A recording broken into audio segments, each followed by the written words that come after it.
execute.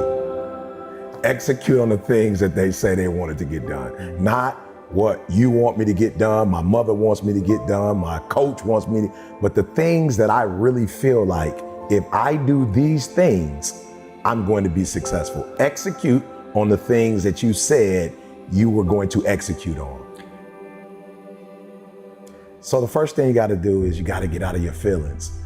Like for me, these are great people who could blow up, like who could be successful, whatever they touch, but something happened that day.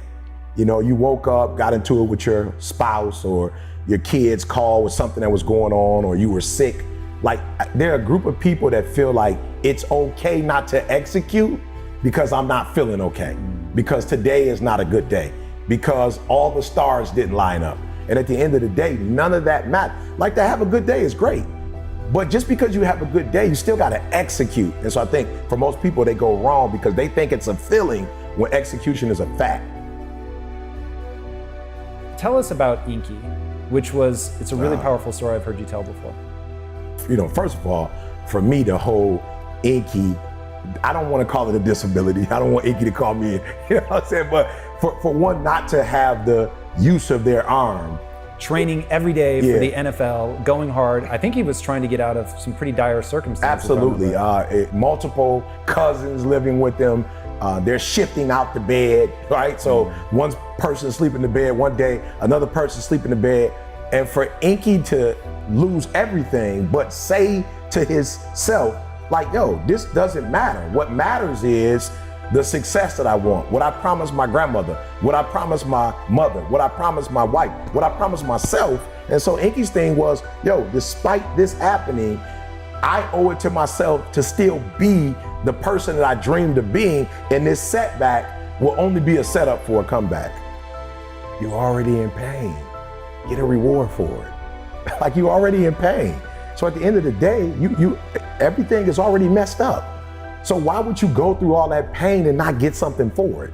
Like it doesn't make sense. Like it doesn't make sense to put all those hours in. Okay, yeah, it was football, but it doesn't make sense to put all those hours in and not transfer those hours to something else. It doesn't make sense not to recycle the pain and get wealth or a successful life, a successful spouse, like whatever, have kids, whatever it is. And so for me, just going through my go-through, I was like, it can't end here. Like, bro, it can't end here. I've worked too hard.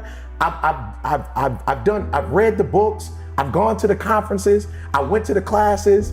I got the degrees. Like, it can't end with just life is gonna deal me this hand, you know? And so I truly feel, and I don't wanna promote gambling, and I watched guys who had a royal flush lose because of the giddy and the excitement. But I also watched people who had nothing in their hand with that poker face actually act as if they had a royal flush and win. And so I learned early, like, yo, it doesn't matter if you grow up rich. You still gotta play your hand. It's not like life says, all right, you rich, so you're not gonna have any, your parents will never get cancer. You know, nobody in your family will ever have multiple sclerosis. Like, you'll never get COVID. You're rich. It doesn't work like that. Like, you still have to do life regardless of how you come into life. And I think some people feel, well, if you come into life and everything is great, then that's the way you live life. But no, it doesn't matter. If you come in great, if you come in poorly, it does not matter.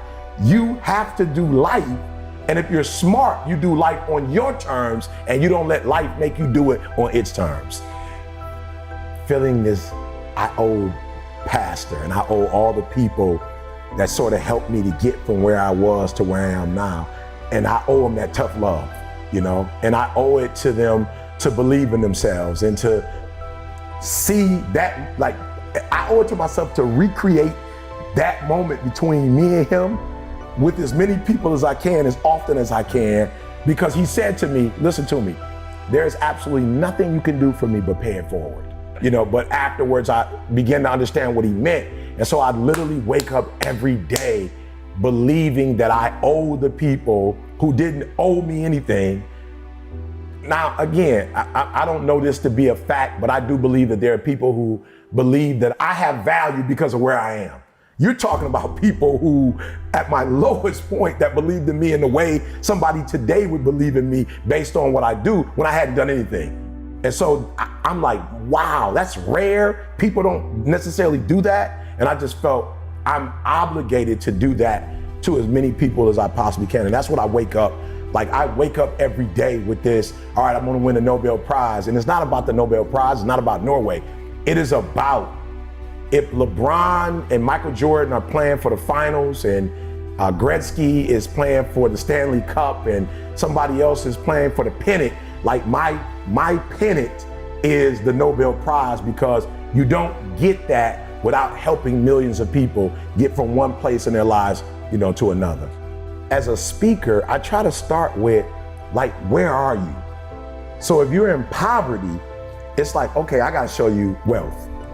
Like, in your own world, I've gotta show you that this ideology that you're holding on to is probably not yours. I tell people all the time, when I grew up, it was no college. Why didn't I want to go to college? I was in Detroit.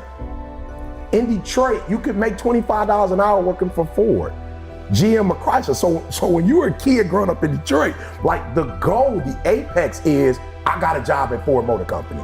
I've got salary, I've got insurance, I've got health benefits, 401k. Like, I've got a career. And so for you growing up in Detroit, you see Ford, the bigger buildings are GM, you see Chrysler, Iacocca, like, you see him on magazines and books, and he's on the New York Times bestsellers list, and it's like, whoa, GM, Chrysler. And so what I do is I figure out where you are, and I dare you to come out of where you are to, if nobody ever influenced you, where would you want to be?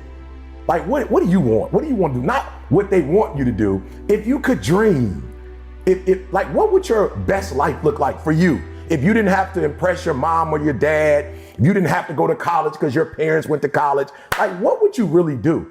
And then if they can tell me, which most people can, some people are so dark that they don't even know what light would look like. But more often than not, a kid would tell me NBA. I said, no, okay, the NBA is over. Where do you live? Where do you live? Are you married? Do you have children? And if I can figure out where you want to go, at that point, then I can snatch your current reality and help you to build a new reality to help you to get where you go. Now, I tell this to people all the time. I just wanted a career. I never even heard the word billionaire before. I never heard anybody say the word. I didn't even know what that meant. And one day I was in the room with Dan Gilbert and Warren Buffett. And I was like, whoa, God, why am I here? Like, I'm not a billionaire. Like, what would I be in this, like, what did they call me for? Why did they invite me into this room? And I'm trying to figure out, okay, who else is in the room? Why are they in the room? What's their net worth? And then one day it hit me. You're in the room because you're going to be this one day. So everything you heard, you didn't hear it just to hear it, just to be in the room. Like, you heard it because you can do real estate. Like venture capital, you can do that. These are all humans in this room. So for me, I was taken into a reality that I didn't know exist. And Jamal says it best. Your level of exposure often determines your level of success. So I was exposed to billionaires. So what I try to get kids to do is say, look, I want to expose you. You could go to LA without going to LA. You could put the things on and go to LA. You can go on the computer. You can read a book. Like, you can get to sunset without ever going.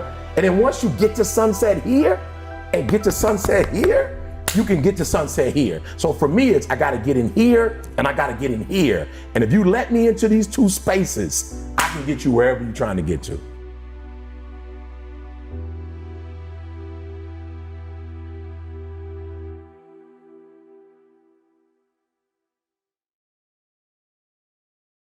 If you're looking to start a new side hustle or even a new business, check out the link in the description below.